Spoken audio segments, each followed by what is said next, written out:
For our last session of the day, please welcome your moderator, Jessica Cao of Catalent.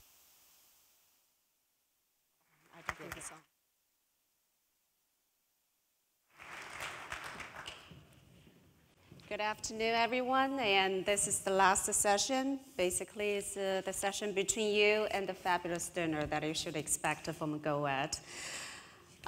So in this last session, we're going to cover the market spotlight, which our four industry experts are going to share their insights from data, from case study, and consumer insights on the market, which covers the three areas of interest, which include ingredient market and functional food development and consumer behaviors when it comes to omega-3 consumption.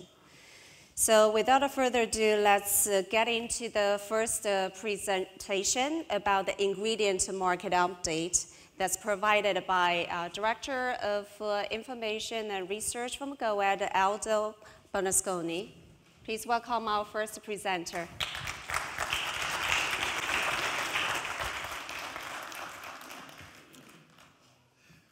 Good afternoon. We are ready for this. Well, as you know, GoEd has been producing for a few years now a somewhat comprehensive report on the ingredient market for omega-3 oils. This is, I believe, the fourth year we have produced this. If you have never seen the report, you are cordially invited to download it from the GoEd website and take a look at that. So this is a report that we do normally a few months after the fact. The data that I'm going to present today is going to correspond to what we think happened in 2016. I'm going to give you a few insights of what we are seeing happening in 2017 and in the next 2 years. And I'm going to point out a few things that I think are going to be fairly interesting to keep a look for in the years to come. So what happened in 2016? I actually think that the total volume globally of omega-3 ingredients grew, or maybe about 2.5%. So it is now at 88,000 metric tons or so. And you cannot imagine how relieved I am to say this. The last 2 years, when I give exactly the same talk, it has been somewhat more depressing. Not my fault. I'm glad that things are looking better, and I think that they're going to keep looking better for at least the foreseeable future. From the point of view of value, also we have seen a growth of about 2.4%. So the value of the market in 2016 was approximately $1.9 billion US. This is for ingredients, of course. Finished products is much higher figure than that. Again, you cannot imagine how relieved I am to say this. Because if you remember the same talk last year, if you ever saw one of my talks last year, basically the market was flat in volume, and prices were going down very enthusiastically, particularly in some of the most valuable ingredients, concentrates and algae oils and so on. So the value dropped in 2015, possibly 10%, and both volume and value dropped in 2014. So this is good news. This is looking better. It comes as no surprise, of course, as the major market is still the US, fueled by a very large very large supplement market. So close to 30,000 metric tons a year in ingredients, followed by Europe and followed by China. And then everything else is growing fairly fast, is much smaller than that. From the point of view of value, the US is, of course, still the largest, much larger than anybody else. And then you have China and you have Europe, which are fairly close in value by now. In spite of the differences in volume, it's because China has a larger formula market and the ingredients are more expensive in there. So the value of the Chinese market is comparatively larger if you compare with Europe. Now, this is something that hasn't changed at all, actually. This is how volume has been changing in each one of the markets. If you take a look at the larger, more established markets, Europe, Australia, the US, fairly flat. The US actually is growing for the first time in a long time, but it's not growing much. I mean, it's 40 extra metric tons a year out of 30,000. This is flat. Europe is contracting, and most of the growth is something that we are seeing in the emerging markets, particularly in Asia. Smaller volumes in many cases. So, if you have ever seen me give this talk before, you know that I don't normally forecast anything. It's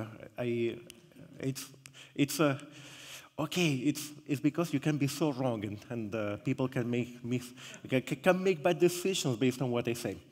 So, but I have been creating these reports every single year for 4 years now, and every single time I create one new report, I take the old report, I use it to forecast what I think happened in the next year, and I compare that with my numbers for that year. And after all this time, you know, the numbers seem to coincide. So I think that you shouldn't believe any single one of my forecasts for, I don't know how much concentrate at 80% is growing in Europe. You shouldn't believe something like that. But if you aggregate the numbers for big geographies, for global demand and so on, it's possibly not all that bad. So based on that, I actually think that we're going to be seeing growth in volume picking up a little bit. And I think that from here to 2019, we're going to be seeing, on average, in volume, a growth of 4.4%. So what is going on that's interesting these days? What have we seen in 2016 that should be mentioned? The first thing, and this is nothing new actually, supplement users in Europe, in the US, they have been moving away from refined oils, 30% type oils, and going into concentrates. So if you just focus for a moment on concentrates and refined oils, if you put both of them together, the US has been contracting at 1.5%. Europe has been contracting at 2.6%. China is growing, of course, and globally things are growing because just fueled by these emerging markets. But let's put these numbers into context because, you know, when you move from a refined oil to a concentrate, you're also contracting the volume. So are we getting more EPA and DHA, or are we getting the same? What's going on in there? Turns out that in the US, the amount of EPA and DHA being delivered in supplements by refined oils and concentrates has gone up very little, 1.2%. In Europe, down 0.4%. You know these numbers are not too precise. I think that is a fair thing to say. It is flat. And China, of course, is growing, and globally, the amount of EPA and DHA delivered by these two, the most common oils, is growing up at 4% or so a year. So it's things are not quite as bad as you could think sometimes. We are making some progress. More people are getting their oils. As I mentioned, I expect the demand in volume to be growing at about 4.4% on average in the next 3 years. But the demand of EPA and DHA, that is growing much faster than that, again, because we're moving into concentrates. I don't know for how long I can trust this prediction, because as you well know, eventually, the growth in supplements, I mean, there's only so much refined that you can replace with supplements. But I imagine that for a couple of years or so, this is not an entirely bad prediction. Pharmaceuticals in the US. Pharmaceuticals in the US are a complicated situation. We have two things going on. Vascepa is growing fairly fast at 40% a year. This is the number of standardized prescriptions, meaning the number of monthly prescriptions being sold in the US. And if you take a look at that as a total, it's fairly flat. It's actually growing at about 2% or so. It's better than in previous years, and it's going to be kept because Vascepa is actually taking off quite enthusiastically. At the same time, the volume of Lovaza and generics combined is going down, possibly at about 8% a year. That will eventually have to slow down. How about 2018? Because you see, I just made a prediction. There are things that could completely derail my predictions, and it should possibly confess the things that we should be looking forward to that could prove me a liar in front of all of you. So, I actually think that pharmaceuticals in the US, now that Vascepa is picking up in volume enthusiastically, eventually that's going to pick up and we're going to be seeing growth. I think that in the US we're going to be seeing a growth in volume of about 7% a year in 2018. Things could go wrong in there, okay? I actually think that Vascepa will be selling more volume than Lovasa and generics at the rate we're going, or sometime next year. But we're expecting 2 large interventional trials in here. We have the VITAL study, which is a primary prevention study on cancer and cardiovascular disease. And I don't know how that's going to turn out. We could see a positive result. We could see a neutral result, or we can see a protective effect that is not statistically significant. And if that happens, that could affect the market very enthusiastically. We also have the REDUCE trial coming. This is a trial for Vascepa, trying to see whether Vascepa does reduce the number of cardiovascular events. We know that it reduces triglycerides, but events, we're not entirely sure. So whatever happens with these 2 studies have a potential of affecting the market very enthusiastically. And the third thing that I think is going on that we should be watching out for is, in China, there are 9 candidate drugs at different places in the approval process. One of these days, we're going to see one of them approved. And that is going to completely change the equation, not only because it's going to introduce the first pharmaceutical in China, but because it may actually renew or revive a little bit the interest in the supplement market. So this is something to watch, and they wouldn't be surprised if we see the first approval this year or next. And that, I believe, is the quickest update I can give you of what we think is going on at the moment. Well, thank you for being here.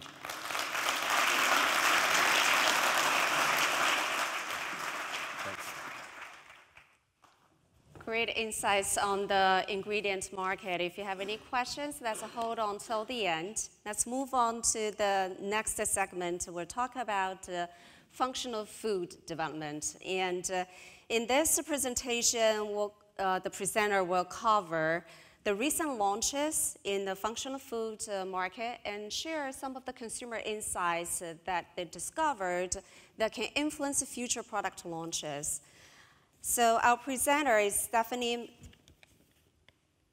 Mattucci from Mintel, and she's the Associate Director for Global Food Science, and she has a background as a food scientist and shares some technical perspective adding to the consumer insights. Now, welcome, Stephanie.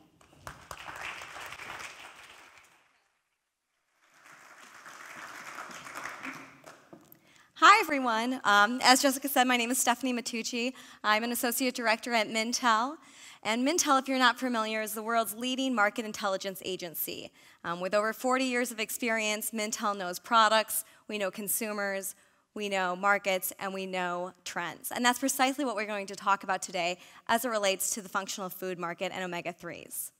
So there are 3 key things that I want you to take away from this presentation.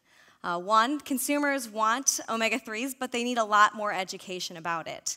2, chia and flax are stealing the spotlight when it comes to the word omega-3, at least when it comes to products that consumers are looking at in the grocery store.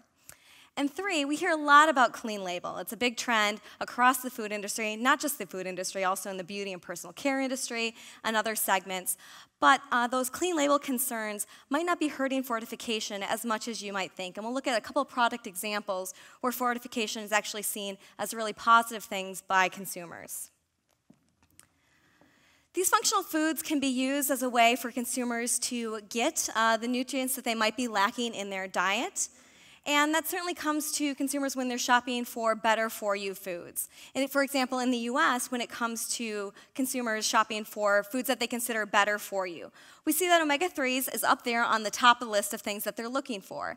Protein and fiber are the top things that consumers do seek out when looking for those better-for-you foods. For omega-3s, it's about 4 in 10 consumers say that they would like to see more omega-3s in healthy products. Yet, when it comes to actually finding these products on the market, they may be struggling to actually find them.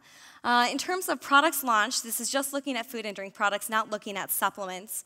Globally, between 2013 and 2017, only about 1% of products were talking about omega-3, DHA, or EPA in the product description. In the US, it was a little bit better. About 2% of food and drink products did so. And that's getting a bit of a bump from chia seeds, and we'll look at that in a little bit in more detail. In terms of what products are actually talking about omega-3s on pack, it's in the categories that you would expect. Things like fish products across regions is a top category where omega-3s are being discussed on products. Also in baby formulas, another top category where omega-3s or DHA is talked about on pack. There's some other categories that are more niche in terms of functional or fortified products that are talking about omega-3s. Some of these categories, for instance, cold cereal or even those snack or energy bars, those might be driven by the flax and the chia seeds that are talking about omega-3s. As I was mentioning, fish and fish products are a top category for omega-3s. In fact, they account for over a quarter of food and drink products discussing omega-3s on pack. And definitely that is a leading reason why consumers are eating fish. They're seeking fish out because of the omega-3 content and for the benefits of that. Looking for good fats or looking for heart-healthy fats as well. You might be asking, what is the top driver why consumers are picking fish? And it's actually taste. So 80% of US consumers are buying fish because they like how it tastes. And 41% are doing so because of the omega-3 content. So I think that's really positive that they're eating it because they like how it tastes, but there could be more room to go in terms of educating consumers. We have made a lot of progress, well, not a lot, but we're seeing a positive movement in terms of that omega-3 being a reason why consumers are buying fish, increasing from about a little over a third in 2014 to 41% in 2017 as a reason why people are eating fish. But there's more work to be done. In terms of those products that are on the market discussing themselves as containing omega-3s or containing DHA, what ingredients are being used most likely for those type of claims? So if we take a look at global in the US, we do see that, not surprisingly, the primary ingredient that's driving those claims are going to be from your fish or fish products. So those would be things like your fish oil or just fish in general. Fish oil itself accounts for 8% in global product launches and about 5% in US product launches in terms of fish oil as an ingredient in those omega-3 described products. In terms of DHA, it's a little bit higher globally. 15% of products have DHA, and this is looking at the ingredient statement. So what ingredients are being included on that ingredient statement? So DHA appears on 15% of global products, only 3% in the US. No one's adding EPA to their products. The next one, I'm not even going to bother pronouncing that right now, but this is an ingredient commonly used in baby formula as a source of DHA, especially in the US. But what's really surprising, or maybe not for this audience, is those products talking about omega-3s in the US is really driven by flaxseed and by chia. And those products are not only boasting about their omega-3 content and saying that they're a rich source of omega-3, but they're also pairing it up with other really beneficial, better for you attributes that consumers are looking for in products. So they're talking about not only do they contain omega-3s, but they also have fiber and they also have protein. So really tying together this nice, better for you picture for the overall product. Part of the success of chia, I think, in the US has not only been because of the omega-3 content, but also because of those other attributes. The fiber and the protein certainly have really brought chia up to where it is today. Another thing that's been driving chia is that growing interest in plant-based diets.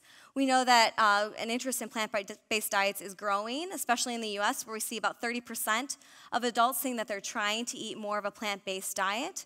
And certainly that could increase interest in more vegan or vegetarian sources of omega-3s. But there's also a lot of opportunities there to discuss not only the vegan or vegetarian-friendly sources, but also about the unique needs of people maybe following a vegetarian or a vegan diet and the needs that they may have to get these nutrients into their diet.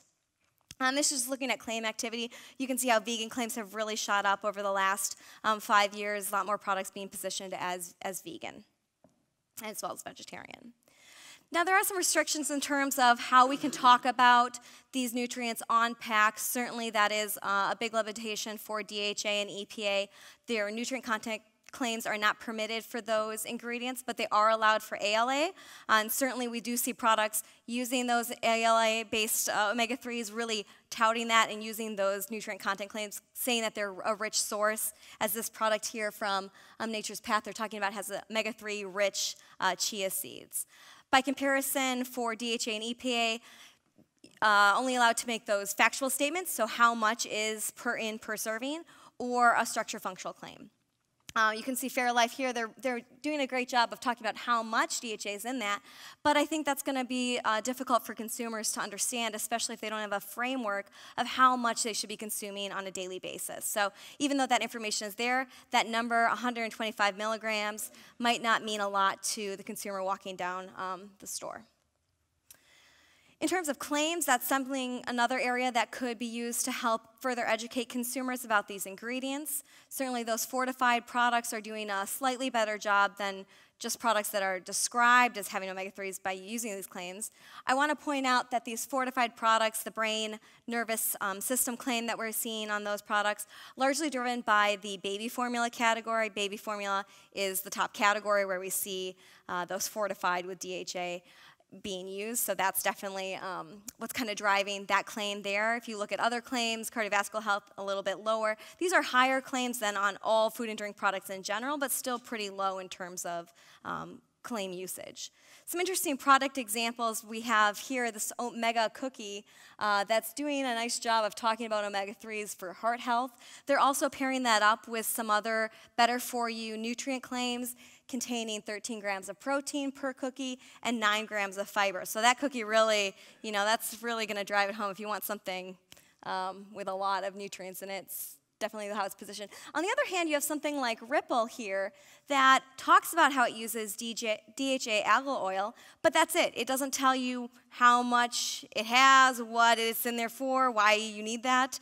So I think there's a lot more opportunities to communicate that on pack. Again, this isn't a plant-based creamer, so maybe portion size is something that would be limiting, but still I think there could be more room to educate.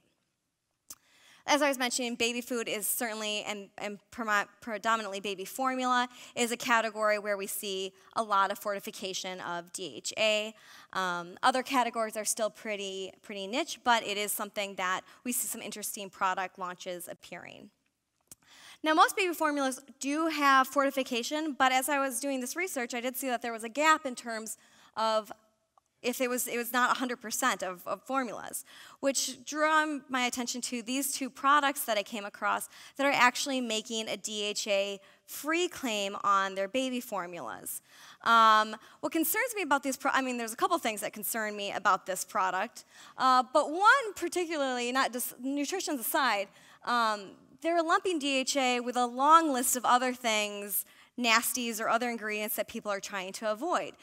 They have the nice organic claim, but then they're also talking about non-GMO. This one has a list, I can't read it here, but there's a long list of things that you're trying to avoid. So not only does that influence that mom going down the aisle, maybe looking for organic formula, didn't know what they should be avoiding, they see this list, okay, maybe I have to avoid DHA. I don't know what it is, but it probably isn't good since they took it out of this product. And when we look at parents, when they're shopping for their kids, only 29% agreed that omega-3s are important. So there's a lot of opportunity to educate parents on the benefits of that for their children. What's more important to parents is that no artificial claims. So that's definitely a gap and something that needs to be addressed. Now, there are opportunities, I think, to work with those baby food and toddler brands to help educate parents. 45% of parents do rely on those big brands to educate them about their children's nutritional needs, so there certainly could be a lot more room to grow and to build that in part of the nutrition platform. Oh, just turned it off. There we go, okay. Basically, as I was mentioning, transparency is huge. Clean label is a trend that is global in nature, and certainly there is a drive to be more transparent, be clear with consumers what you're using, what your ingredients are. Consumers want to know what they're eating, where it came from, and that's just one aspect of the clean label movement. So next we'll switch gears a little bit and look at some of these products that have been fortified and find out what consumers actually think about them. This is using Mintel's new purchase intelligence tool, where we're looking at products being launched right now just in the US since January 2016, and we're asking consumers, what do you think about this product? Is this something that you would buy? Why would you buy this product? What do you think about the price? Do you think this product is going to be successful? So we're really able to understand not only what consumers think about products, but what's driving their purchase intent. I have a little bit of bad news up front in terms of products talking about omega-3s. They scored lower than all food and drink products in terms of purchase intent. So that first interaction with it, when they see the package on screen, so it's an online survey that we do with consumers. So when they first see it, a little bit lower, and then when they see the price, it dropped a little bit more in terms of if they would buy that product or not. So there's a couple of key things that are hurting purchase intent of these products.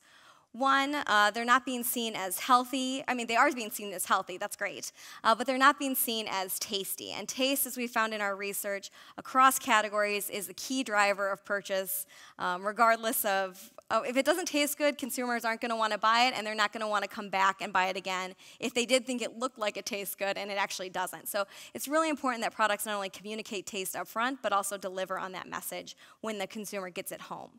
Another thing that's hurting these products is the cost of some of them. Consumers just don't see the value in a more expensive fortified product in some cases. So let's look at a couple that did really well, and I'll be going into more detail on a couple of these. These did really well. Consumers, they had a really high purchase intent score as well as an instant reaction. They did very well. But there's a lot of competition out there on the market when consumers are looking for omega-3s in general. For those 42% of consumers who are looking for omega-3s and better-for-you products, where are they finding them? They're in those fortified products, sure, but they're also in more common goods. They're in eggs. Their mayo is another category that popped up, toting its natural source of omega-3s from usually canola or soybean oil. Soybean oil is a little bit more common in the US. Walnuts, another category, and grass-fed beef, also talking about omega-3 content.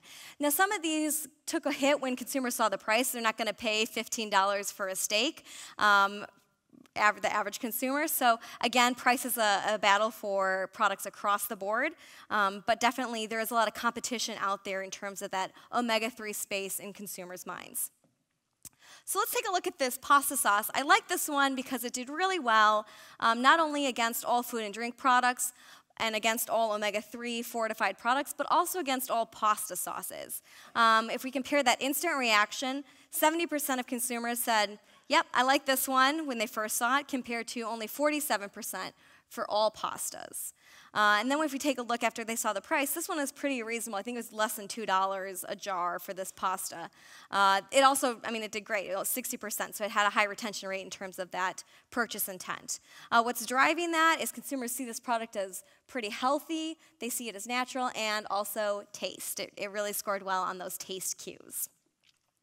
Some of the other things that I think are helping drive interest in this product is that it also positions itself with some other really better for you claims. It's a low sodium product. It does do some very clear marketing about the omega-3, what's in there, and it also has some other really popular claims, no added sugar, and it's also gluten-free. But if we look at the verbatims, the omega-3 comments really shone through. Consumers were talking about omega-3s are good for you. It looks like it has natural ingredients. It's fortified. It looks healthier. So I think that's a really positive example of how this can be done well. Other products from different categories. Milk is a common category where we see some omega-3 fortification. This one did very well compared to all white milk. Across the board, seen as healthy, natural, tasty.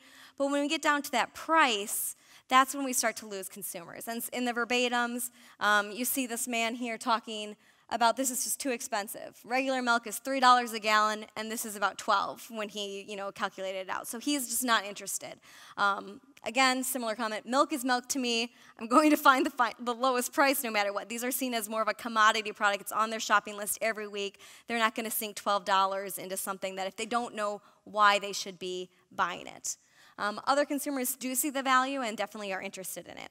For others, trading out would rather take a supplement instead of buying a more expensive fortified product. And then this cookie example, this is a different flavor than the one that I showed earlier. It did really well compared to all products as well as next to all other cookies out there on the market. Similar to the other one that I had on the screen before, position itself as a better for you product with those 12 grams of protein, 10 grams of fiber in this case. So omega-3 is riding that healthy wave along with these other ingredients. Obviously some consumers aren't interested in this concept, but for others they're seeing that value or even seeing it as an option for someone who might be needing to increase it during a certain time period. Maybe they're working out a lot, or perhaps they're pregnant or they have some other nutritional need that's driving them into this product. So let's take a look. We talked about some of the products that's out there, but I also wanted to point out a couple of things that I think could shape not only the functional food market, but also the food and drink market as a whole. And running a little close on time, but just in general, the concept of personalized nutrition, how many people are familiar with that concept? A few hands. So this is starting to make a lot of ripples, I think, in the industry. Someone like Campbell's investing in Habit, which is that genetic testing thing to give you personalized dietary recommendations, something that consumers are expressing interest in. In fact, in the U.S., 45% of U.S. adults say that they'd be interested in getting a nutrition prescription from their doctors. So they're really wanting that nutrition information as part of their overall health and wellness strategy. Other consumers, for example, in the UK, are looking for an at-home testing kit to be able to test for those nutrient deficiencies. So I think personalized nutrition is just one way to get consumers more engaged with what they're eating and what that means, and also giving them the tools like these test kits. For example, from OmegaQuant, we have some people here, I was talking with them the other day. It might be a way to help educate them about what their omega-3 levels are and get them more engaged with the category in general. There also are opportunities for those populations that might need to increase their consumption during different phases of their life. For example, during pregnancy, I think this could be another key opportunity. Certainly, this is a population that's interested in nutrition. They're concerned about what they're eating. In fact, 91% of pregnant women or recently pregnant women agree that they were knowledgeable about their nutrition needs during their pregnancy. But we see 58% are worried that they're not eating the right foods. And they might have reason to be worried about that. Only 50% claim that they ate more foods high in omega-3s during that time period. A little bit higher with older moms over the age of 35, but there's certainly a lot more room to educate and target that market. And that type of education goes a long way. It's not only during that pregnancy period, but also when they're shopping for the children later on in life too. We see that trend with those older parents being more engaged, considering omega-3 an important attribute when they're shopping, definitely a lot higher than those younger parents who might not be as aware or looking for that nutrient in those products. And a couple examples of some ideas of what to think of, what's next, how could we develop some other functional foods, learning from other industries, for example, the juice industry.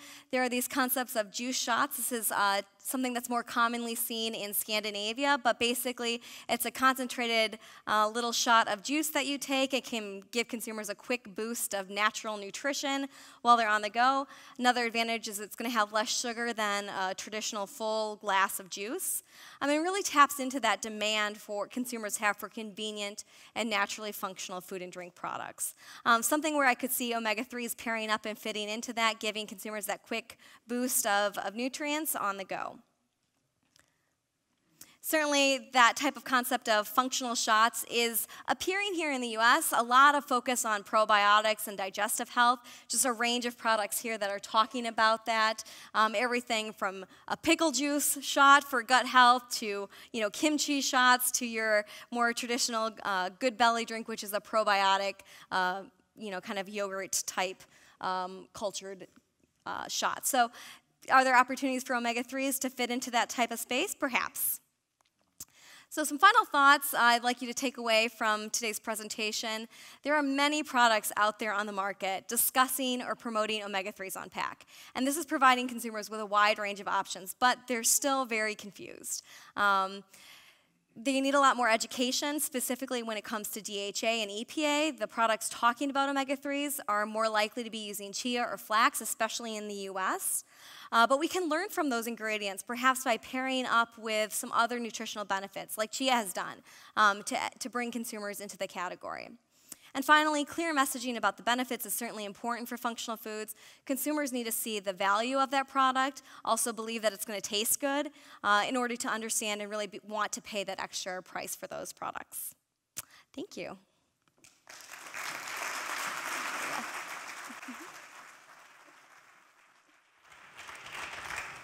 So very insightful findings in the food segment. And that's switching gear to the supplements market.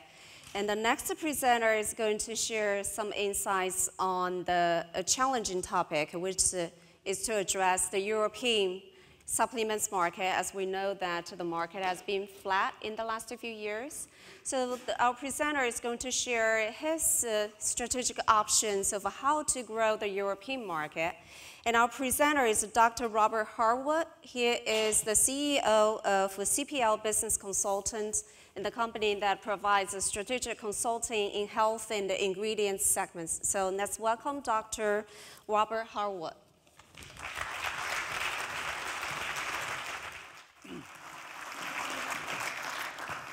So, good afternoon. I'm Robert Harwood, and I work for CPL, a consultancy founded in 1987, based in Oxford, UK. So when the jet lag sets in, please bear with me. So I'm going to speak today about some of the issues faced in Europe and some thoughts which have been relayed to me from various people in the industry about how to address these issues. So we heard from Aldo earlier on about the current position globally and also in Europe for EPA, DHA ingredients. So overall, the omega-3 ingredients in consumer products is about 89 kilotons in 2016, growing by about 3%, with most growth in markets like Asia. Dietary supplements accounted for almost 70 kilotons of this, growing at 2.6%. In Europe, the market was about 20 kilotons. Growth was quite slow at 1.2%. And dietary supplements, we've got to repeat there, shouldn't have. But there was an overall predicted decline in volume of omega-3 ingredient consumption in Europe in 2017 of 482 tons. So, the current situation. Although the omega-3 markets has developed at a good rate over the last 2 decades, the market in Europe is mature and is undergoing a period of stagnation. Whilst there's been higher relative growth in the concentrates and super concentrates categories, these have been at the expense of cheaper 18-12 oils, meaning that overall volumes of raw materials have not changed significantly. Even at the high end, omega-3 ingredients have become commoditized and more difficult to differentiate. There is also competition from non-DHA EPA products, such as ALA, and consumers may not fully understand the differences between these sources. So it's an established category. There's commoditization. Amongst consumers, there's a perceived lack of innovation, competition from other products. Awareness of omega-3 products does not necessarily translate into sales. So we can see here that the per capita spend on omega-3 supplements in Australia was $12.83 in 2015, compared to only $1.16 in Europe. An example of how awareness translates into consumption. In France, 95% awareness, but only 47% consumption. And down the bottom there, we have where people get their omega-3 from. Seafood, mostly, followed by supplements, and then followed by fortified foods. So growth in the past has historically been driven by positive scientific research, particularly in relation to cardiovascular health. But there has been some adverse publicity recently, and a number of recent studies have found that there's been no effect, or perhaps even negative effects, from DHA and EPA. And these have received a lot of press attention. There's been concerns about safety, for example, with prostate cancer, bleeding, and oxidation exposure. There is also a general misunderstanding of the science, which often treats nutraceuticals as pharmaceuticals. However, Goad has been doing some good work to challenge these concerns, and there is little risk, actually, from issues like prostate cancer, and they've done a good job at making sure that consumers get this message. So here's something which came out last week. Omega-3 supplements may not cut heart disease risk. And what you can see here is that although the headline says that there's no effect, if you actually read the text, the author admits that there's a lot of limitations with the study and that they haven't accounted for lack of data on smoking status or detailed cancer history.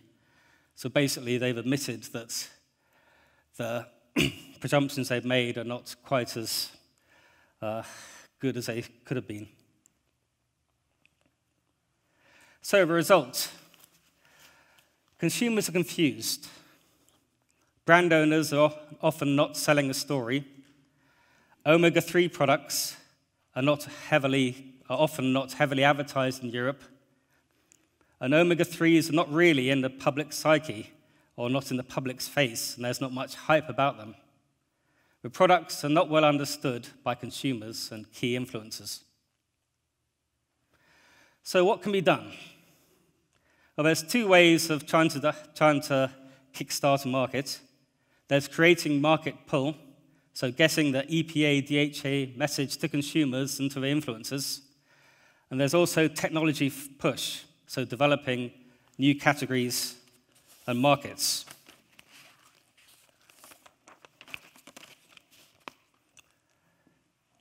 So I wanted to say a little bit about technology push.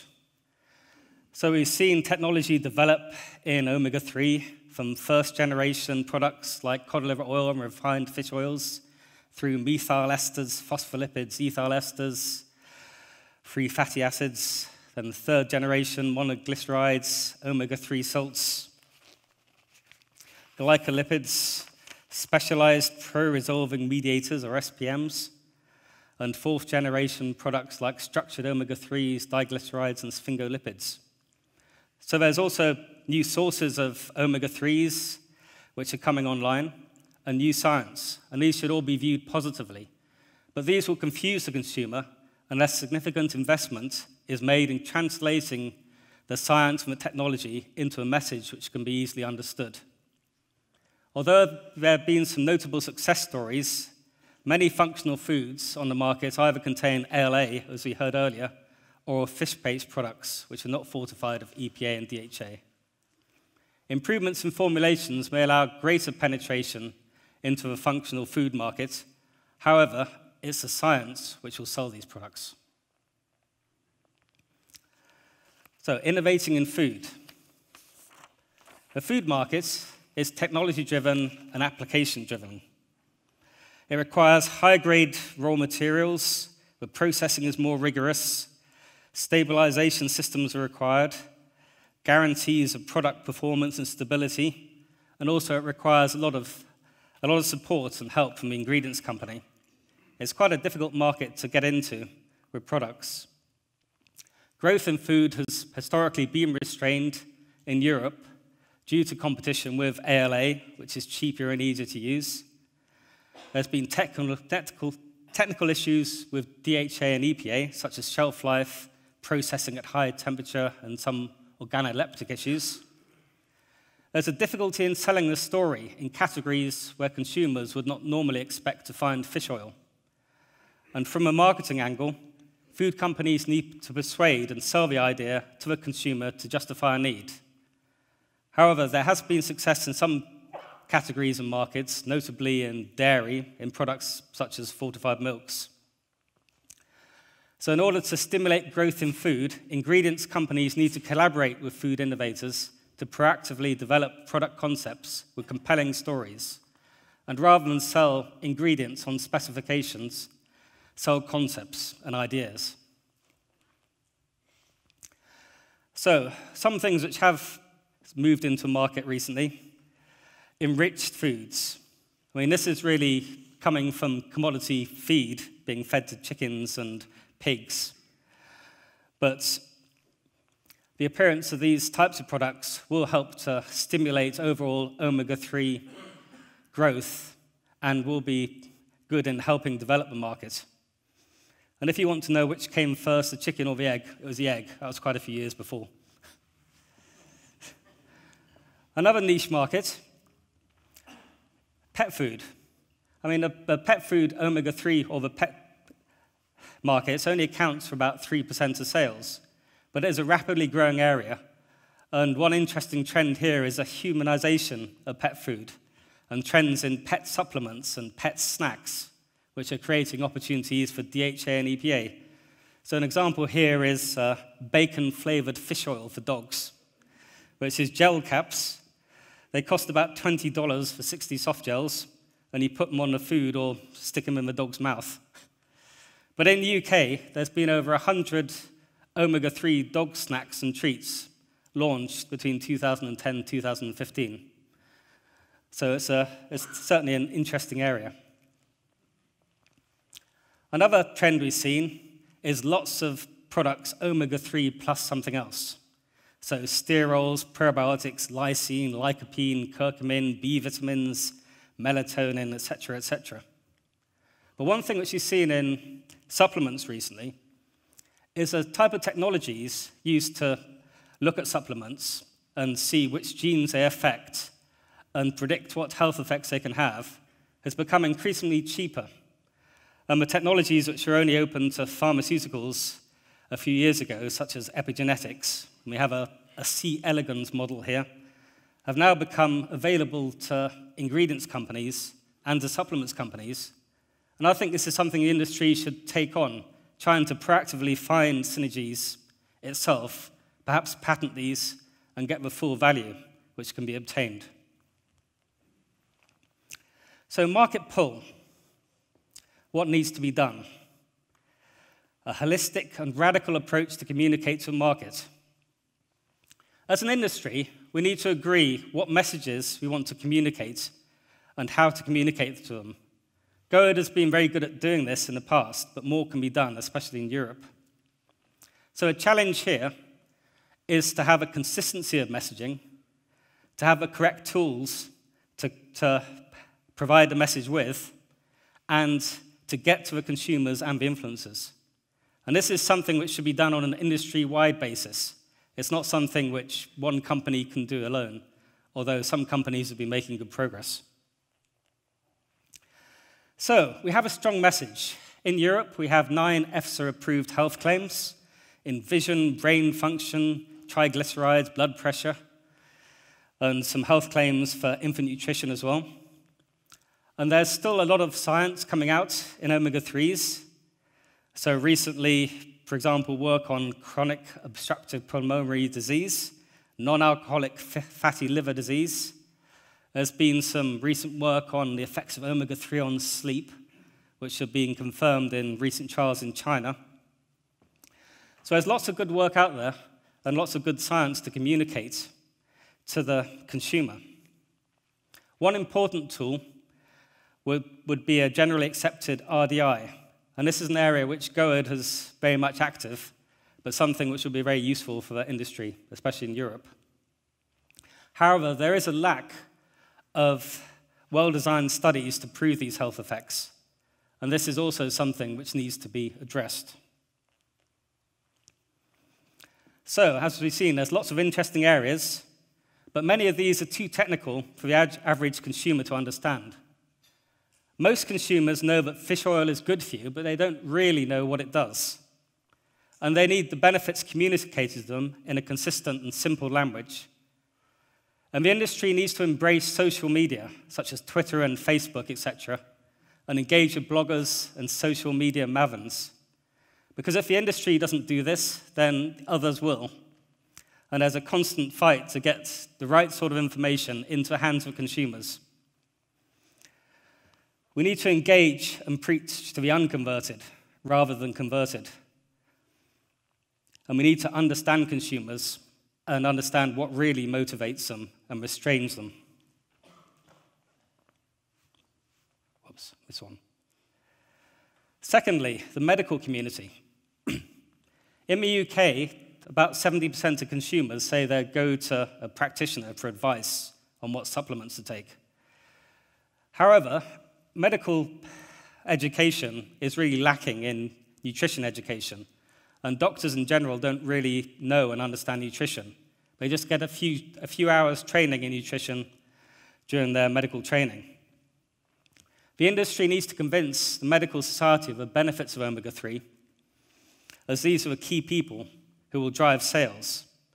In Germany, I've been told, and some other European countries, the medical profession is not yet convinced. Initiatives can include a presence at medical events, information in medical press, and teaching courses and seminars in university medical departments. So, for example, DSM has used the EuroPrevent Forum, which is organized by the European Society of Cardiology, to get named academics in front of cardiologists. And this has helped change perceptions of omega-3 and guidelines concerning omega-3 use. So the quote at the bottom was something somebody said to me. In the end, if the consumer will go to a physician or a pharmacist or health food shop and ask for advice, if they say you can take it, it won't do any harm, but it might not do much. This is not good for the industry. Another key influencer is obviously the politicians. And we've seen in markets like phytosterols and glycemic index, but once politicians and the government gets behind a category, this can really help drive growth. And I think it's important to try and convince the politicians of the benefits of omega-3. And GOED has done some very good work showing that EPA and DHA intake can lead to huge cost savings in Europe, 12.9 billion per year, they estimate, and 1.5 million preventable deaths in over 5 years. And these were sort of messages which we need to get out there, and we need to make sure it gets into the hands of the right people, as this could be really important in helping drive the category forward. So, in conclusion, the European market is relatively flat at the moment, and whilst technology push may play an important part, the main driver will be working on market pull based on the science and the message behind the science. In order to stimulate growth, the industry needs to work together to get the omega-3 message to the consumers and key influencers. Thank you.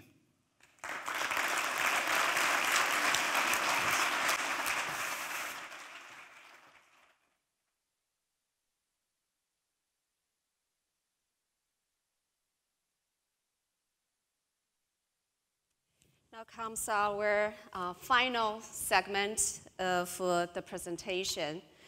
As a marketer, I'm always excited about market data, consumer behavior, and insights. For this final presentation, I feel like we need some popcorn because it's a series of videos about consumers around the world, and that's going to be moderated by Jeff Hilton, our presenter here. So he's the partner of the co-founder of Brand Hive, a company that specializes in is a branding agency.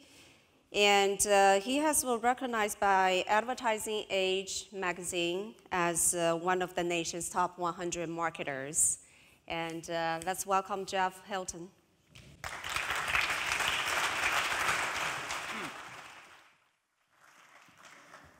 Hello, everyone.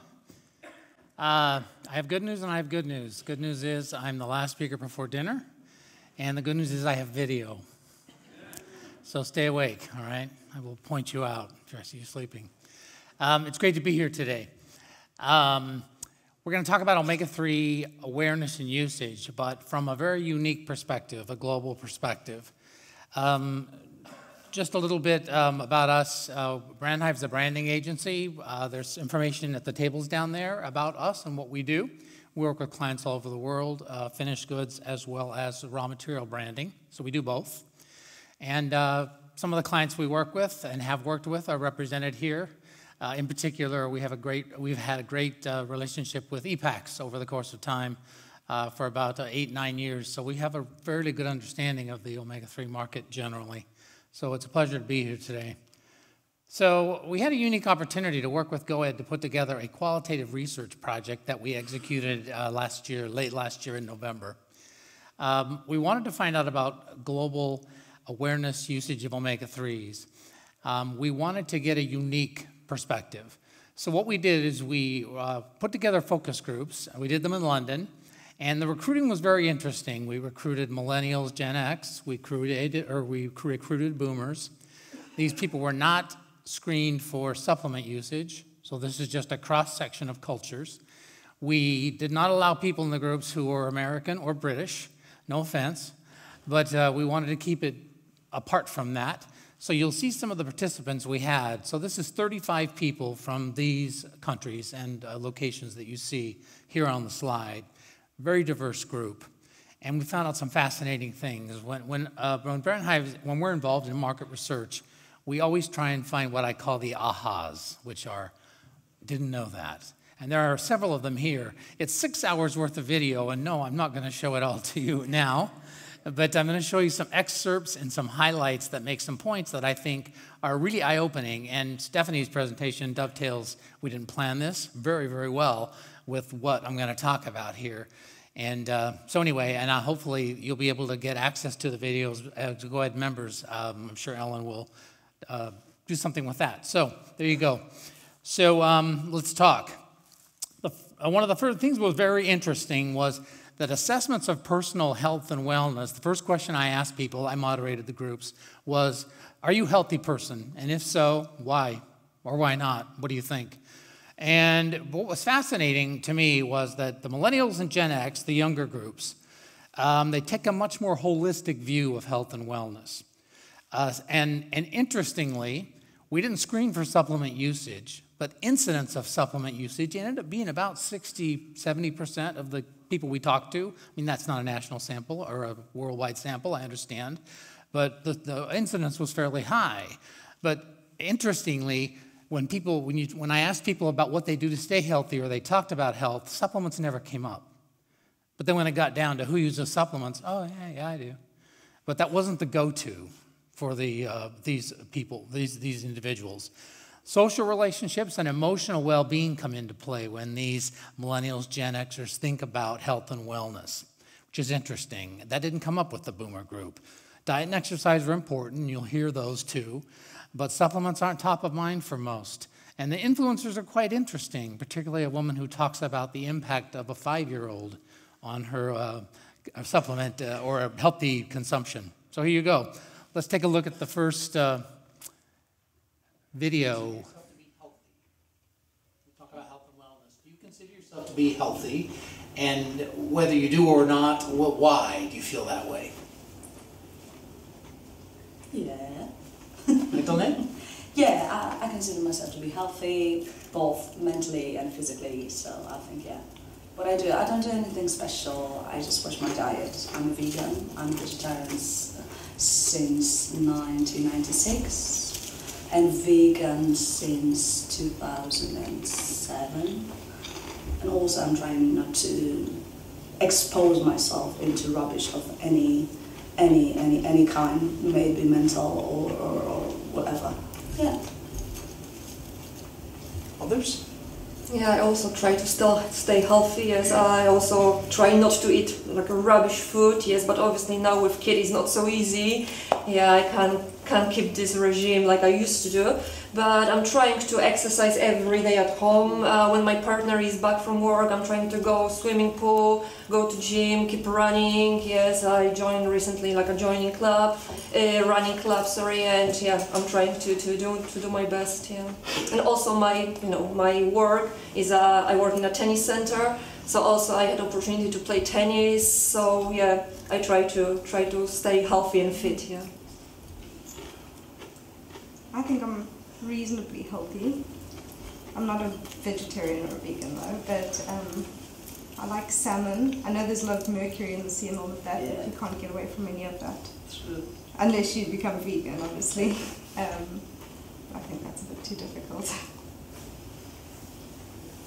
others? Me too, yes, but I think I need to watch what I eat and I do exercise, but I think mainly my health depends on my mental happiness. And I think it really, depends how I feel inside, and if I do what I like, then my health really sort of reflects to that. Do you consider yourself to be a healthy individual? And if so, or if not, why? Who wants to start? No way. I can't call myself healthy lifestyle. You can't? I'm working as a maintenance engineer and a delivery driver, so I spend about 8 hours a day for driving. Eating usually junk food behind the wheels, and like Big Mac is my favorite one. So Big Mac. Yeah, that's why loads of calories. Don't have time really for any gym or anything like that. To be honest, after 11 hours at work, then I'm so tired. So I'm just sitting on the sofa, watching TV and having ice cold pint of beer, and that's it really. So. I like the honesty. Yeah, that's my alternative. Okay. Yeah, I'm trying to be as honest as possible. It's not a quiz, so it's good. Yeah. Okay. Even the Saturday comes, I'm just too tired and too lazy to do anything apart of the shopping. So all right. 5 days at work for 11 hours is honestly killing me. So, all right. What about the rest of you? Consider yourself to be healthy? Yeah. Why not? Why or why not? I would say yeah. It's I mean, health and fitness in general is a massive part of my life. To the point I'm not obsessed, but I know it's something that I pay a lot of attention to. It's just from my personal experience, and also from the people I work with as well. It's very important, the food that I eat, how I exercise, and what I do on a day-to-day basis is not just about food and exercise, but how I move, who I see, I think who I meet up with, who is in my surroundings, because I do believe that wellness that has that kind of aspect as well. So yeah. So it's beyond just diet and exercise and all these things, and more people in your life, etc. Absolutely. Yeah. Okay. I do agree with that. I think people in your life do play quite a big part in how healthy you are, or like how healthy you feel. This is not only going to the gym every day and like going there for like 3 hours. I think it's important to feel well with yourself and feel at peace. So for myself, I wish I would eat a lot healthier than I do. So I do have my cheat days, a pizza here and there, Big Mac sometimes, and I do try to go to the gym as often as I can. But if I don't, then I do yoga at home, meditating. And I do try to spend time with loved ones and friends as much as I can to just feel more alive, because work is takes so much time in our lives. It's just sometimes it feels boring. Okay. Well, for me, it's quite funny because I've never really been like, as you can see, I don't think about I never used to really have a healthy lifestyle and all the healthy eating. And since my daughter's born, which is really funny, she's now 5, and she gets me into Mommy, you sure about this? I'm like, yeah, okay, all right, we'll have a carrot instead of the cake, fair enough. She is a really healthy one, and she kind of gets me going.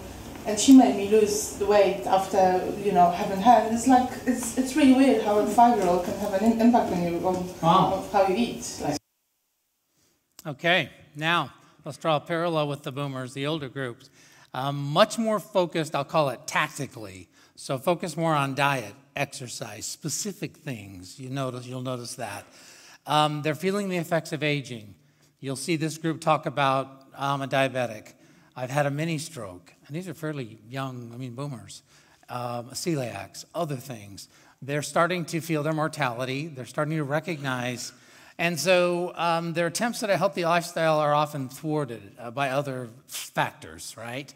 And there's a little bit of a sense of powerlessness among this older demographic. In other words, I'm trying to be as healthy as I can, but so many things are fighting against it. My body, over time, I'm having issues. And so there's a little bit of a resignation, but still an intent to do everything I can. And again, supplements are not top of mind with this group either, even though a lot of them use supplements. I call this the got milk syndrome. Do you remember the ad campaign about the milk ad agency created, 25, 30 years ago, whenever it was, which was they found out that people had milk in the refrigerator, but they just forgot that it was there, and they forgot to drink milk. And so part of this campaign was to remind them, oh yeah, there's milk, you got milk, And so I think it's the same thing. A lot of these people use supplements, but when you talk about a health regimen, it's not top of mind to them, supplements. They think more about some of the other tactical things. And so I think you'll see as we go on that omega-3s are one of those things that has great awareness, but nobody remembers to use it. They don't have a compelling reason. Okay, next video, please. So I want to start out by asking a general question, and that is, do you consider yourself to be a healthy person? Yes. And if you do or don't, why? What makes you feel that way? So do you consider yourself to be healthy? Yes, I do. Why? I eat quite well, I think. A lot of vegetables and fruit, and I'm very active. Yeah. Okay. So that's why I think I'm healthy. Others? I don't. Even I do lots of exercise. I do lots of healthy food and vegetables and fruit. But I mean, past 4 years, or 4 years ago, I had a mini stroke. That I don't feel like that I'm a healthy person after that. Even when I don't drink, don't smoke, on a bike all the time, and still I had it. Yeah. So that event still influences yeah. the way you perceive. Yeah. Okay. I don't think I try to be healthy, but I do go for lots of walks every day. But I don't think, because I love cooking. I've got passion for cooking, and Indian cooking is full of spicy and hot and oily, and that's what I cook. So, but I do try and eat lots of vegetables, salads, and I do make lots of salads, try and make healthy food, but I end up making all junk food. But especially for my family, I do feel that what I'm doing is wrong. But it's just the taste, really, because my family is always more into taste rather than having healthy options. Health, yeah. Okay. Aziz, what do you think? I'll consider like I was healthy, not healthy. I'll put it that way. It's like I've been diagnosed with cholesterol, but I think now like it's been monitored, like it's been like under control, and sometimes it's not like what you eat, because like to do as well with the body, is like produces like bad cholesterol. So sometimes it's not really the food, it's the body that does that as well. So now I've got the pills, and somehow like all the time I go for a checkup like every 3 months, and it's good. Actually, it's like it's 4.5, and the doctors are pleased with me because I do like a lot of exercise as well. Walking is very good actually. If we do that, actually they consider that for about half an hour. And they like to do brisk walking, make you like sweat. And the other thing is like even somebody who suffers being diabetic as well, too good for them. So I think that's good. Okay. Walking I consider is good. I agree with the girls that I would like to say I'm healthy, but actually I've got lots of problems, and it's been since I was a child: gastritis, hypermobility, and all kind of little things. But I try to eat healthy food, not drinking, go for a walk, do a bit of exercise, look after myself. So it's kind of a both sides. If you will take that. Okay, that's interesting. Monica, do you have something? Yeah, I think I'm doing well eating right food, and we having home cooked food and vegetables and fruit in our diet, and working with children. I am on the move all the time, but I think I just need to do maybe a bit more extra exercise to be more fitter as well. And at the moment I'm just waiting for results for celiac disease, because I just had the tests done for that, so I'm waiting for that. So I might have to change my diet completely, go to gluten free. Okay. So that might help as well. All right. So some stark differences in these age groups.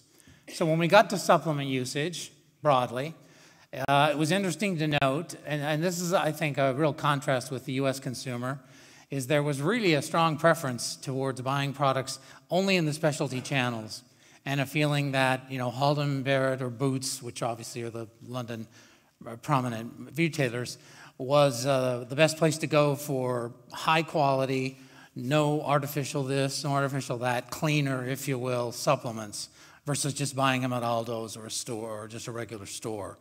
Millennials seem willing to pay more if there's less bad stuff, as they would call it.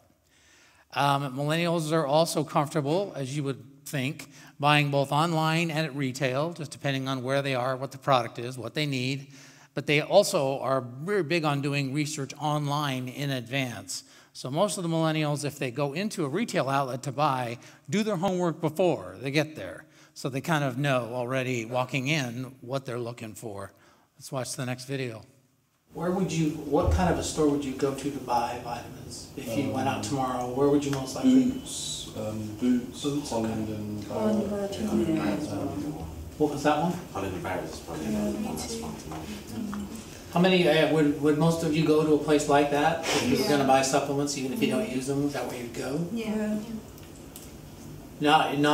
Would you ever buy them in a grocery store or just a general store? Or? Like vitamin C, vitamin D, I usually buy like, let's say when I do shopping like Lidl, Aldi or something this kind. But like a special vitamins, I would rather go to like a Holland and Barrett or Boots, let's say.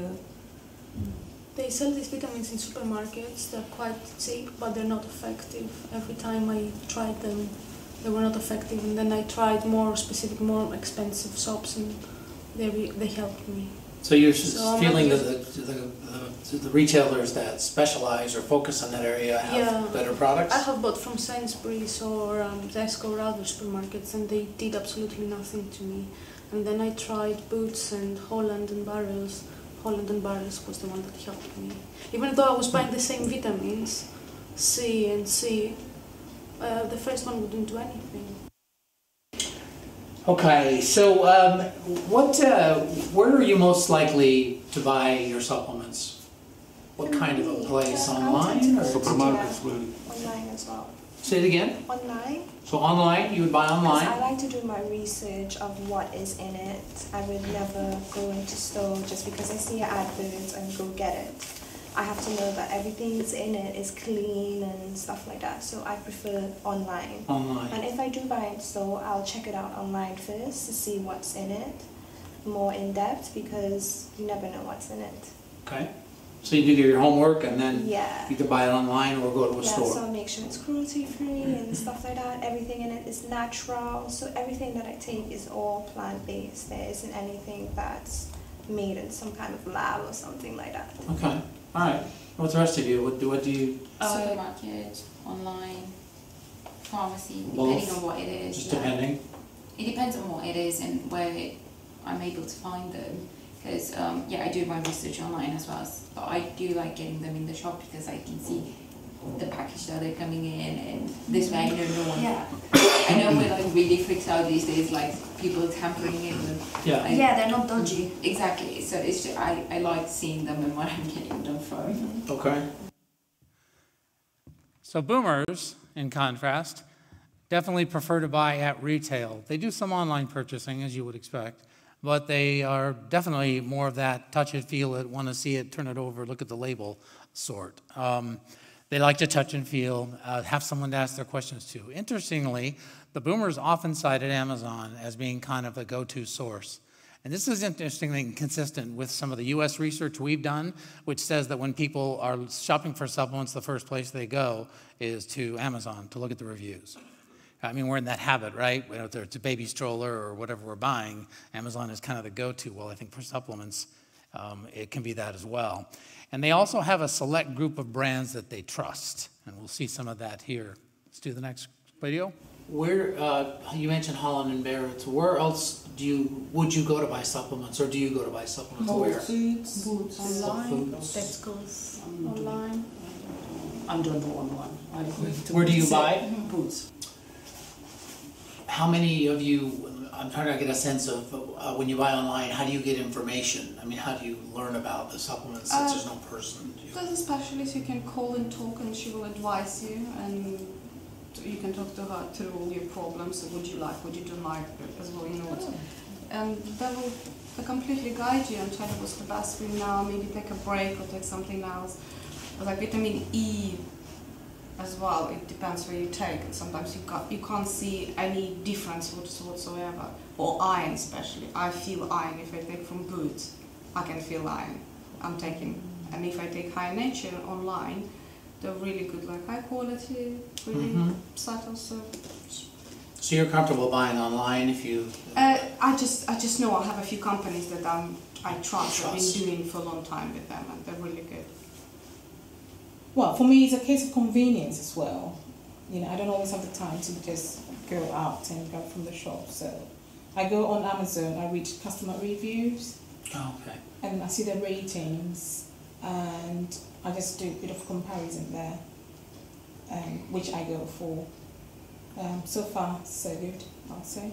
Okay. Yeah. So Amazon, I do a lot of either Holland & Barrett or Amazon for me.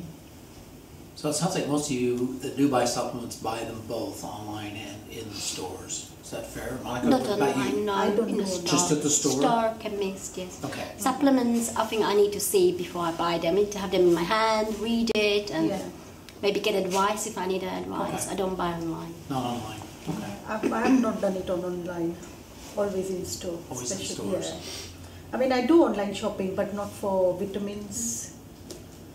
Because I like to, like you said, I like to go and see and talk to someone. That's an interesting generational trend, right? So one of the ahas for me, as I kind of alluded to with the got milk analogy, was that omega-3s have positive awareness. So we moved from supplements with the groups into omega-3s. And when you ask about omega-3s, the awareness is quite high. And this is just a random group. We didn't screen them for supplement use. So they knew omega-3s, and when I asked them for kind of a thumbs up, thumbs wherever, everybody said, yeah, the good things. So the awareness seemed positive, and the impression of omega-3 seemed very positive, but the incidence of active usage was quite low. So that poses a question and an issue that we'll come back to in a little bit. Many of these individuals, and I found the fish incidence of fish eaters to be phenomenal with this group. You can kind of imagine they're huge fish consumers.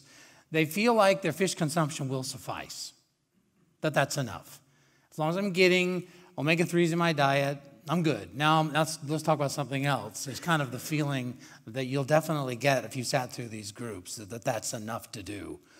I think there's definitely opportunities for market segmentation and penetration among this group of omega-3 aware but not using, and reaching those people with a compelling message. There's no generally accepted source. Oily fish came up all the time. Salmon was the first one, but we got salmon, we got tuna, shark, cod, sardines, walnuts, almonds, avocados, all kinds of things. Some valid, some not so valid. But they were all over the board in terms of where these products are sourced from. But oily fish was definitely the go-to. Let's watch. How likely, those of you who have never used one, how likely would you consider yourself to use one? Is that something you would ever consider or not really? Not really. As I said earlier, I prefer to eat it straight from the food, so like fish or nuts. Yeah. Okay. Other opinions? Not really, because I like the food that has omega-3. So I really like salmon and tuna and avocado. So I don't really need. If I wouldn't like the food and I couldn't eat it at all, then I would take the supplement. Tell me what you know about omega-3s. They're good for brain and heart function. Fish skin. Brain, skin, heart. What else do you know about? Fish oil, the fish oil from fresh fish. Okay.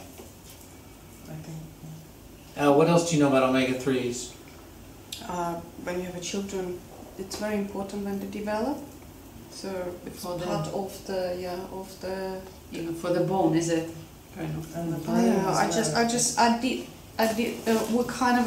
We saw the difference when our daughter did take the fish oil, or when she was stopped for some time because for some reason we changed the vitamins, maybe supplements or whatever, and you actually can see the difference. It was very easy, study, exams, everything. Or then it's become not struggle, but taking longer time to do work. She losing the concentration. So we did find that quite important, especially when the child is growing up. So omega-3s could be for a child as well as an adult? Yes. Sounds Yeah. like. Multiples of you mentioned that you take an omega-3. So talk to me about what omega-3s you take, and what do you know about omega-3s? I just take the 7Cs one. I've taken that since I was like That's 9. the brand? Yeah, since Okay. I was 9. I remember my mom sending that from England for me to take the kids version, and now as I've grown up, it's just a trusted brand, and I wouldn't go to any other brand. And that's what's the source of that product, you know, the omega-3 you take? Fish oils and stuff like Okay. that, yeah. What's the rest of you, what omega-3? I'm taking the same one, 7Cs, and it's cod liver fish oil. Yeah. It's like, I think it's like 2 different types. Okay. Together. I take the same thing, and mine, it's still from 7 Seasons. I think it is fish liver oil. Mine don't have the copper in them that you would get from because if you eat too much tuna cans, you get the copper sometimes too much in your blood. Mhm. So the ones I have, it says it doesn't have any copper or excess of magnesium in them. So. Okay. Well, I'm trying just to eat lots of fish, but because my daughter she likes variety, like she likes her meat, so she eat fish, but so I'm trying to get her to. I was trying to get her to drink some. Shark liver oil, I think.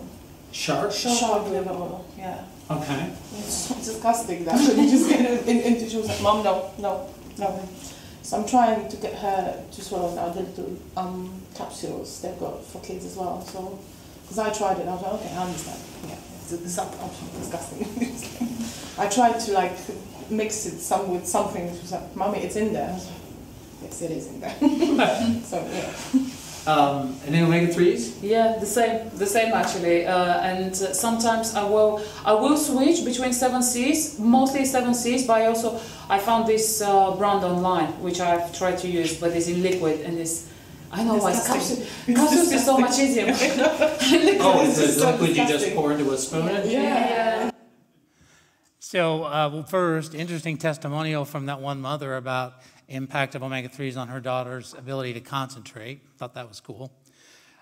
So I definitely picked up a food source first philosophy.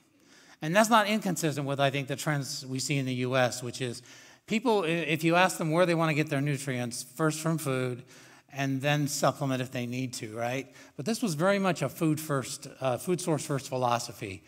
Omega-3 knowledge is present, but it's very, very shallow, among these individuals. 3, 6, 7s, EPA, DHA, blank stares. One woman who had a little bit of knowledge about DHA. The rest of them, no idea whatsoever. Salmon's the most commonly mentioned, of course. It's kind of the go-to, and then there are a bunch of others. Brain, heart, joint, skin, children's health are the ones that came up most readily, and they came up pretty readily. There was no hesitation to say what omega-3s were good for when we asked them, but they're not necessarily using them. Next video, I think. Is that right? Oh, nope, another one. Their love for fish is their key motivator versus omega-3 content. And Stephanie talked a little about this, and her point was that increasingly people are eating fish because of omega-3s. But as we talk to these consumers, consumption of fish is very strong, but omega-3 content is not the driver. They just love fish. They feel it's a healthier alternative. They love fish. The one woman said earlier, you remember, if I didn't like fish so much, I might take a supplement. So they're definitely seeing fish, if I eat fish once in a while equals I'm good in terms of my omega-3s. But they were definitely open to more persuasive reasons for taking an omega-3 supplement, including scientific validation and other education, which goes back to what Stephanie said about we've got to really educate. And I think educating about the efficacious dosage, eating salmon once a month ain't going to do it, right? There's no study that says anything about that. So there's a lot of education that needs to take place. Let's look at the next video. For those of you who kind of said food first, supplements later, when it comes to omega-3s, fish oil, whatever it might be, what would convince you to take a omega-3 supplement? Is there anything that would move you toward that? Education, right? Okay. So if a brand, whatever you want to call it, you educated or had something to offer from an education standpoint, that might influence you? Yeah, if they was to demonstrate, you know, the effects, the benefit, you know, from not taking it and stuff like that, then, you know, the more I'm educated on it, the more I'm more inclined to be like, oh, actually, I need to, you know, make sure that's in my diet, or I need to take it more. So. Okay. Well, the rest of you, what would move you toward maybe considering taking a omega-3 supplement? Anything? I would take omega-3. I used to take it when I used to live back home in Lithuania because it was much colder. So in winter times my skin would be really dry, and that would help actually. And now in London I quite like the climate. It doesn't get too cold, so I don't, you know, I don't get too much need of taking supplements. But if it would get colder, I would probably take it because it really helps my skin. Okay, it's like environment, cold, so I have nothing against it, but until I can hold on, I don't take it. Okay. If I scientifically knew that it is proven that it has more effect than fish, so if the product would say that scientifically proven to have more quantity than eating fish or eating walnuts or avocado, then I would take it. How many of you are fish? How many of you eat a lot of fish? Okay. No anymore. Not anymore. Why is that? I mean, a lot. I just stopped it. Oh, I just stopped fish and meat. So I'm curious, those of you who eat a lot of fish, which sounds like a number of you, do you eat fish because it's a good source of omega-3s, because it's better than other things, or just because you love fish? Or Because they said when you get to a certain age, like late 40s and early 50s, you should stop eating meat, that you should start eating fish. That's why. Okay. I chose to. Fish is nice. Yeah, they said it's healthier to just go on fish and not meat. That meat, you should just stop it when you are in your 50s, 40s, late 40s. Okay. I will eat all of them what you say, because I love it, because I know it's beneficial, and it's lots of good things. Okay, so kind of all three? Yes. Same. What about the others? Same. Similar? I love Italian? seafood, so it's just, you know, it's... So you'd eat it regardless? Yeah, I love it. Okay. It tastes great and it's good, it's healthy, everything. Yeah, seafood is beautiful. Healthier option for me. It's perfect. I don't detest meat, but I'm not a meat lover. I always choose fish. Fish. Yes. Okay. Any fish, once it tastes good. In terms of the healthier, fish being a healthier food, Healthier option. do you view it as, I mean, do you tie it to the omega-3 content, or is it just that you think it's healthier generally? Generally healthy. I think it's because it's tied to the omega-3, I think, yeah. So for you, there is a connection. Yeah, you know what you're getting when you The get fish oil. I'd say I'm a bit extreme, so there are times when I just go, like, I'm really diligent, like, keeping fit. And then the other extreme, let's say I have a beer and then I say I've already started, so I go on the other extreme and I binge eat, binge drink, like, literally, like, terrible. And then I feel so crap, and then I switch back again. Yes. Sorry, this video, this last one that I'm going to show you was one of my favorite comments of the whole thing. So let me show this one again. It shows that health goes in phases. I'd say I'm a bit extreme, so there are times when I just go, like, I'm really diligent, like, keeping fit. And then the other extreme, let's say I have a beer and then I say I've already started, so I go on the other extreme and I binge eat, binge drink, like, literally, like, terrible. And then I feel so crap, and then I switch back again. Yeah, so right now I'm in the drinking phase. Oh, shoot. Right now, I'm in the drinking phase. Okay, then. Thanks for coming to the focus group.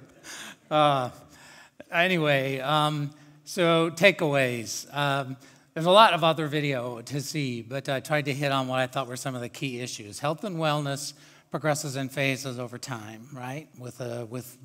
From boomers to Gen X, or excuse me, from millennials to Gen X to boomers to seniors, et cetera.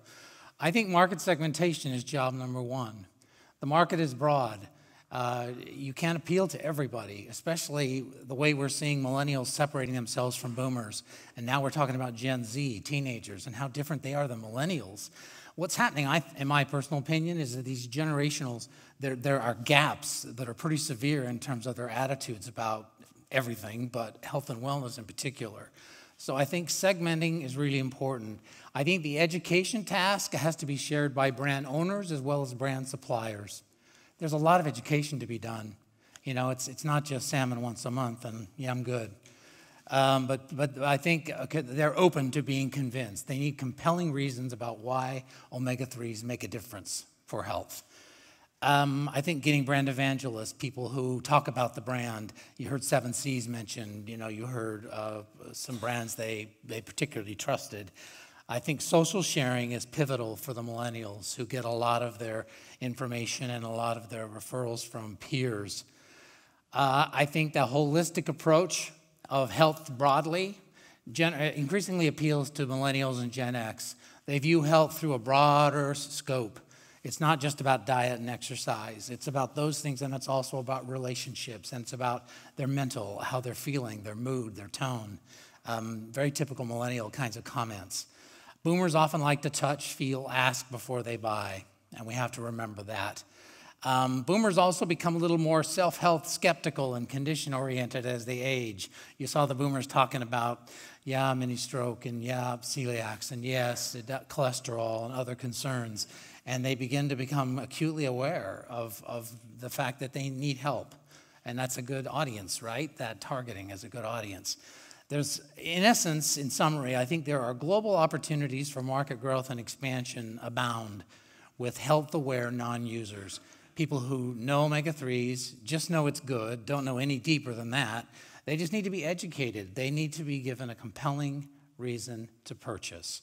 Science, health condition-specific information, education about efficacious dosage. I think there's lots of messages that could be much more powerfully delivered to consumers. And again, these are global consumers from all over literally all over the world. But I think they tell us some important things about the future and the status of omega-3s, which I think is tremendous if we take advantage of it. Thanks so much. Appreciate it.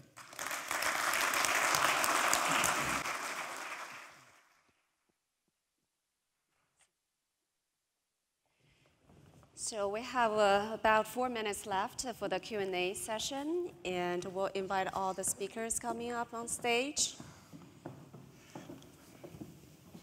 Any questions? I'll start actually with one. Ladies first. Oh, hello. Stephanie.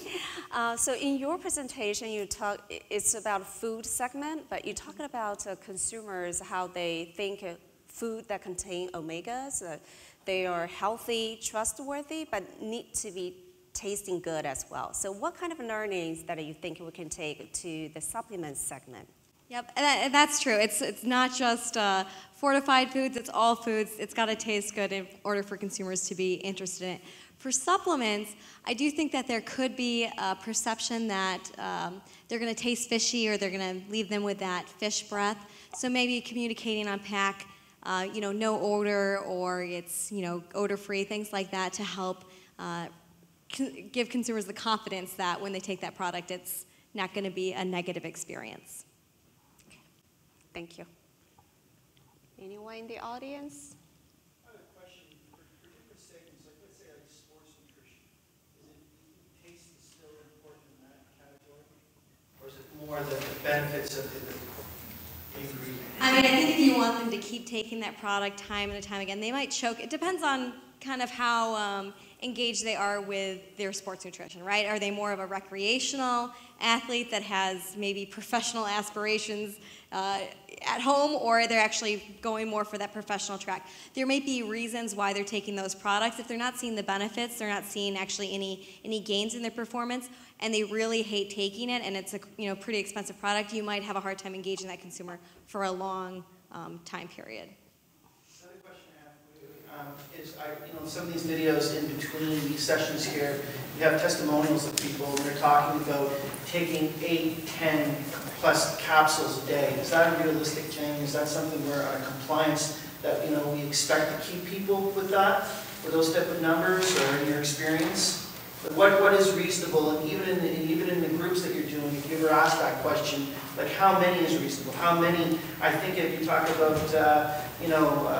different generations, and we're taking, as we're getting older in our 50s or whatever, 4 or 5 pills already for whatever it may be. How many more can we expect from them to take omega-3? 1, 2? I think that as the research and experience we have with consumers tells us that as you move down the age groups, the lineup of supplements gets smaller and smaller and smaller.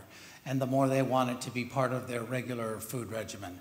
I'm going to drink water, take it with me, I'll just pour the stick pack in it. I will, I'll add it to the food, I'm going to sprinkle it over here. That sort of thing becomes more popular the younger we go.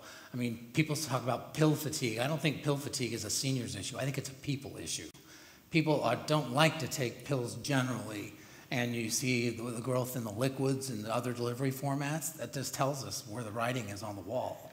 It's other deliveries. Gummies too have really seen a lot of popularity. It's maybe a product that's more fun to consume than a pill, especially if it tastes really well. I mean, so that depends on the product. But sorry, I'm being greedy. Another liquid versus powder. I mean, if it's an RTD, a ready-to-drink liquid supplement, I think those are really popular, and the popularity of those goes kind of the inverse. I think the older consumers tend to like a ready-to-drink supplement that they could just drink and take, etc. I mean, you look at 5 Hour Energy, the reason it's so popular, it's really the 50-somethings. It's the old folks who take the product, it's not the young folks. So they like that idea. Powders just have a little bit of, to me, if you can add the powder to something you're going to drink during the day anyway, that's a win-win for all age groups. I was just going to add on to that too. I think it depends too on the ease of use. So what the, how easy that formula is to measure out, or the powder to weigh out, put in another beverage. If it's liquid, is also cumbersome, or you have to wash a lot of stuff. That might also take away from some of that daily use too. We have a question here. So Dr. Horwood, in the push section of your talk, you mentioned some research on genetics and the fact that industry should take the lead on some things. Can you expand a little bit about that? Yeah, well, this is about things like epigenetics and some of the screening methodologies which in the past were prohibitively expensive for small companies to use and were the domain of large pharma. But in recent years, these have become a lot cheaper and a lot more accessible. And I think these are really interesting technologies, because you can test a number of things in one go. You can see exactly which genes are being affected, how it affects gene expression. And it's a very good predictor of potential health benefits for supplements in general. And I think it's something which could be applied to the omega-3 business. Okay, I have a final question. I think we're running out of time. A question for Aldo. So you mentioned about some projection data that talked about one of the prescription drugs, Vascepa volume is going to be overtaking Lavazza or generic Lavazza volume in 2019. So specifically, can you talk about what's the basis for those projections? Okay, actually there's a couple of things going on. The American pharmaceutical market and the American health system is about as complicated as you can imagine, and strange things happen.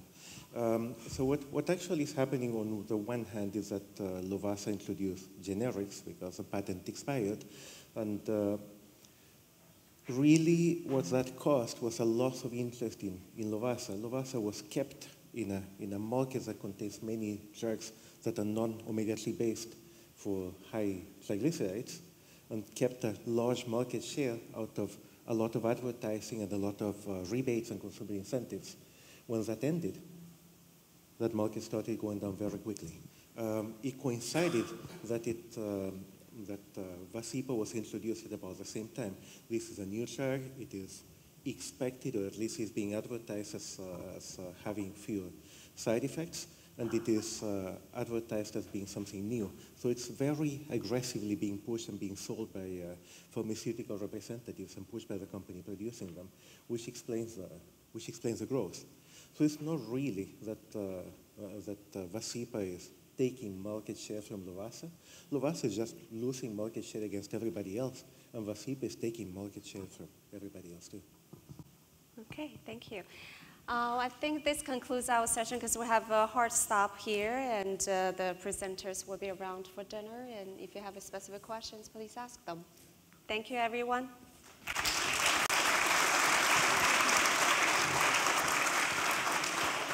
So just a couple last-minute housekeeping announcements. As we said, the dinner tonight begins at 7. It's at Chihuly Gardens. If anyone is feeling particularly energetic, you can walk there. It's a little over a mile away. I'm sure the hotel could give you directions. And one of my local contacts tells me that it's actually flat. There's not a lot of hills. So if you feel like doing that, you can. If you don't want to do that, the buses will be leaving from the lobby beginning at 6:30. And if you're standing in the lobby looking at the front desk, the exit is right next to the front desk, so across from where the escalator is. And we'll have a couple of my GoEd colleagues in the lobby organizing and helping you get on the buses. There are multiple buses. It won't take a very long time to get there, so we will start leaving at 6:30, but they will come back a few times. The dinner itself doesn't start until 8, so you'll have plenty of time to wander through the exhibits, and there's a beautiful garden outside that you'll also have a chance to visit, so there is a lot of flexibility in the timing.